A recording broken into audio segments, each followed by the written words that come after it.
Well, the big Democrat forum last night on MSNBC, moderated by Bathtub Boy. I just wanted to congratulate you for beating that show in the ratings yesterday, John.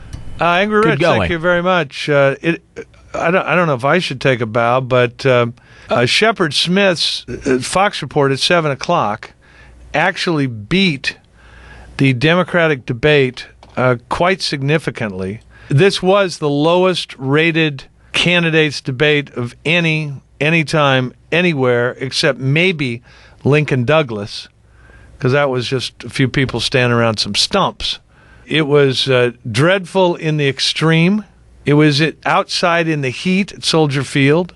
And Bathtub Boy was asking real, honest-to-God questions, which, of course, suggests that he had nothing to do with them. Resign. That he was operating on instructions from his bosses. Resign. He was told not to do his usual trip.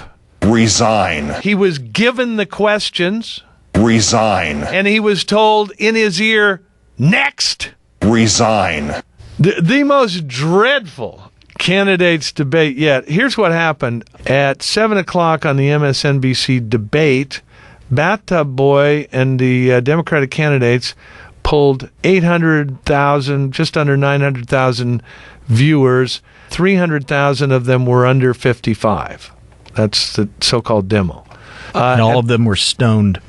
Evidently. Oh, well, all of them, there were usual 1,500 Coast people, and then the rest. Now, at 7 o'clock, at the same time, Shepard Smith had over 1 million viewers and 350,000 in the demo. The demo is people under 55 years old. Shepard Smith, with the Fox report at 7 o'clock on the Fox News Channel, beat the highly ballyhooed Democratic Forum in Chicago and Soldier Field, with thousands of union workers there cheering it all on. All the Democratic candidates except for Mike Gravel, and Bathtub Boy asking penetrating questions. I mean, really, the kind of questions that if it were mounted on the end of a drill bit, you'd get those miners out of the ground in Utah in no time. Pakistan has nuclear weapons. The last thing we want is to have al-Qaeda-like followers in charge of Pakistan and having access to nuclear weapons. So you can think big, but remember, you shouldn't always say everything you think if you're running for president, because it has consequences across the world, and we don't need that right now. Senator Dodd, no, I owe Senator Dodd a response. No, not Dodd, you moron. Your name was invoked in several of these. Dodd, not Dodd, Obama. What's he doing? Dodd doesn't have anything to say about that. That was a shot at Obama. Was he on morphine or something? Monkey Man, I guess because he didn't get to moderate the debate, he felt like he had to say every silly thing that came into his head afterwards. Why didn't they seem to sting? Why did they seem to be glancing blows that didn't grab the audience? Is the fact that he's a small man? I mean, literally, physically. Is there something that can't command that stage? She came on back. I fought the right wing. I didn't. I'm your girl. She had a If you want somebody to take on the right wing, I'm your girl. She was concrete. She's post-feminist. You can say girl now. It's so fascinating. Well, tonight. Did you notice the Chicago? Little Chicago there? What was that? I don't know.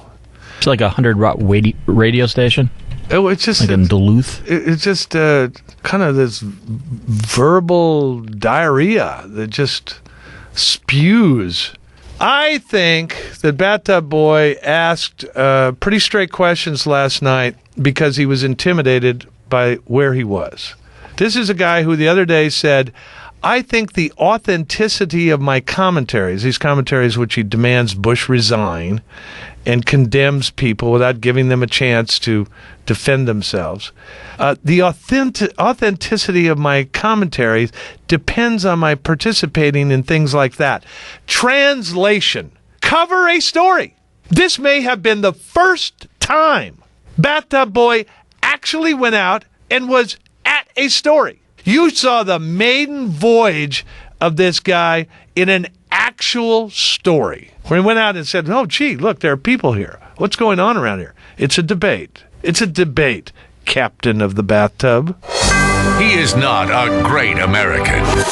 He's the greatest American. I am a real American. John Gibson. Fight for what's right. Fight for your life. On News Talk.